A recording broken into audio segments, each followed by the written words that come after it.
Hello everyone, কুকারে বিরিয়ানি বানানোর জন্য প্রথমে সাদা তেল আর ঘি গরম করে তার মধ্যে গোটা গরম মশলা, তেজপাতা, স্টার আনিস, সাজিরে ফোড়ন দিয়ে তারপর আগে থেকে ম্যারিনেট করা মাংসটা দিয়ে দিলাম। দিয়ে এবার ভালো করে মাংসটাকে কষাচ্ছি। আর আলু আগে থেকে আমি ভেজে রেখেছি। এ দেখো মাংসটা কিছুটা কষিয়ে নিয়েছি। তার মধ্যে মাংস ম্যারিনেশনের সময় বিরিয়ানি মশলা দিয়ে দিয়েছিলাম। এবার ভাজা আলুটাও দিয়ে দিলাম। দিয়ে এবার আলুর সাথে মাংসটাকে ভালো করে কষিয়ে নিচ্ছি।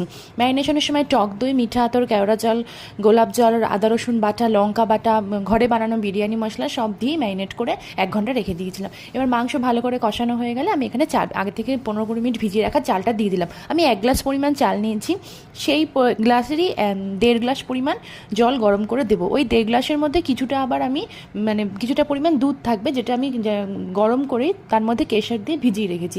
এবার ভালো করে চালের সাথে মশলাটা মাখিয়ে এবারে গরম জলটা দিলাম। এবার দুধটা দিয়ে দিলাম, কেশরে ভেজানো, মিঠা আতর, কেওড়া জল, গোলাপ জল দিলাম, সামান্য একটু বিরিয়ানি মশলা দিয়ে এবার ঢেকে দিলাম। দেখো আমাদের বিরিয়ানি রেডি।